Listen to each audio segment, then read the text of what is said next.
Olá, eu sou a professora Maian Paulo de Campos, do componente curricular de Geografia. A minha aula é sobre domínios morfoclimáticos brasileiros da segunda série do ensino médio. O objetivo central da nossa aula é compreender a categorização dos domínios morfoclimáticos brasileiros decorrentes da interação do solo, do relevo, do clima, da fauna e da flora. Para começar nossa aula, eu gostaria de fazer uma pergunta. Você conhece, já ouviu falar de Aziz Absaber? Você conhece, já estudou os domínios morfoclimáticos brasileiros? Então vamos lá. Aziz Absaber foi um grande geógrafo brasileiro. Ele se preocupou ao longo da sua vida e da sua carreira a compreender os aspectos diferentes das paisagens e estabelecer e categorizar os domínios morfoclimáticos do Brasil.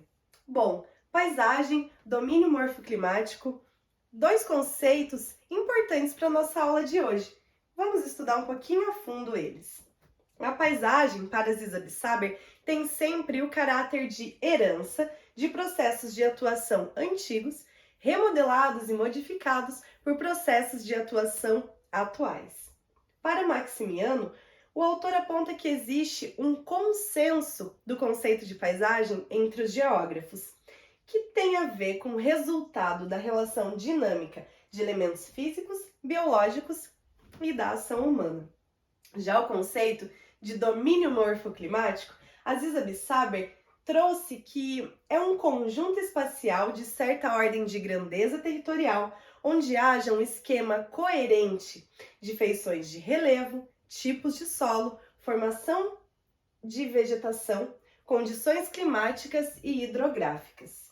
Eu trouxe aqui listado os 6 domínios morfoclimáticos: amazônico, a caatinga, o cerrado, mares de morro, araucárias e pradarias. Vamos observar a localização geográfica desses domínios morfoclimáticos no mapa. Então, aqui está o amazônico, a caatinga, o cerrado, mares de morro, araucárias e pradarias. E agora vamos explorar um por um. O domínio morfoclimático amazônico, ele é localizado predominantemente na região norte. Tem um clima equatorial.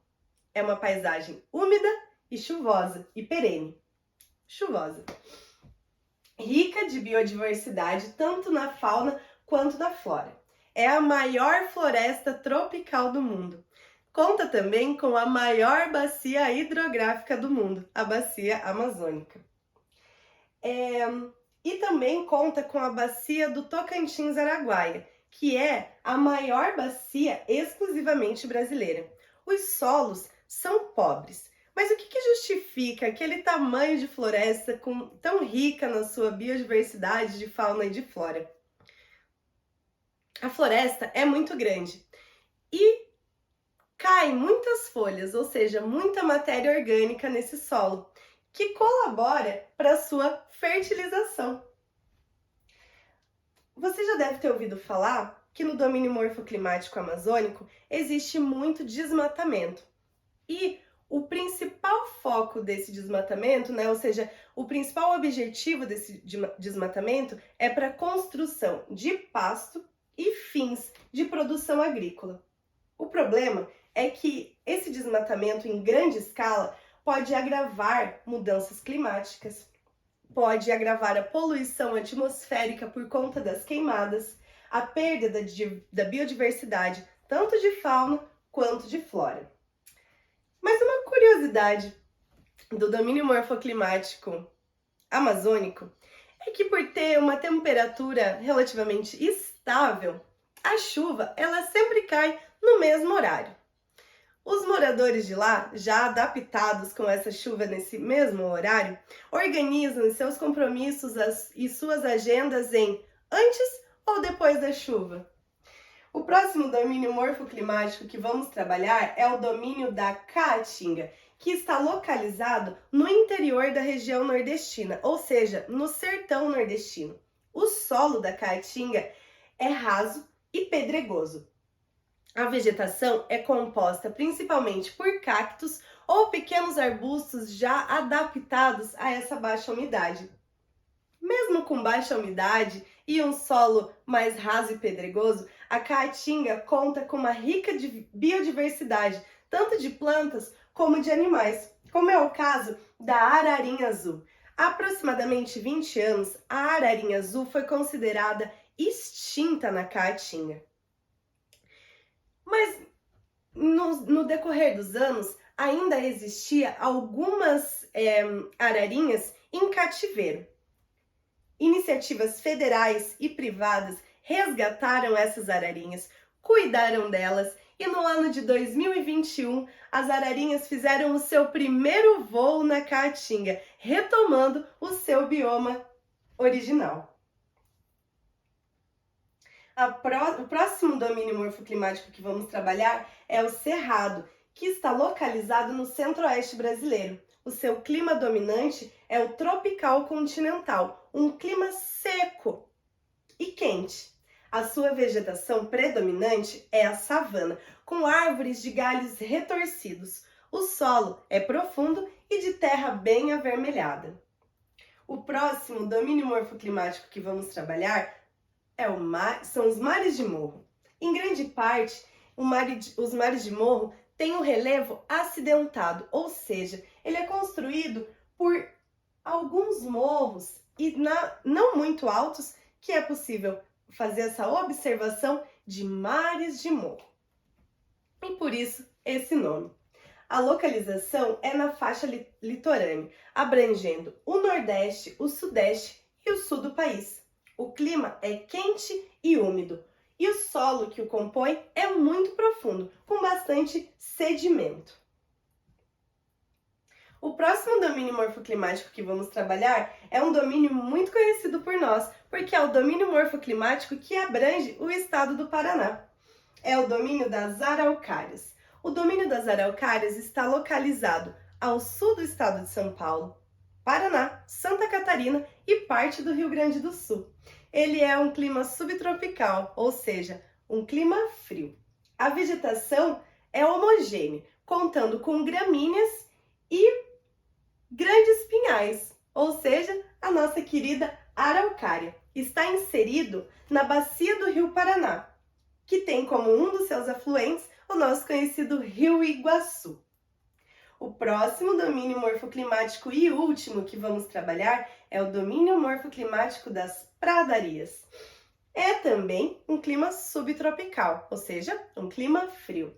Seu relevo é formado por áreas aplainadas com colinas com declividade suave, ou seja, a gente pode ver bem longe, como podemos observar nessa fotografia aqui. As gramíneas são a vegetação predominante desse domínio e existem diversas espécies dessas gramíneas. Também as pradarias podem ser chamadas de pampas gaúchas. E esses foram os nossos 6 domínios morfoclimáticos. Está marcado aqui faixa de transição. O que seriam essas faixas de transição? As faixas de transição são categorizadas entre os domínios morfoclimáticos, são localizadas entre os domínios morfoclimáticos. Elas não têm um domínio morfoclimático estabelecido e homogêneo, porque elas acontecem em diversas partes do Brasil.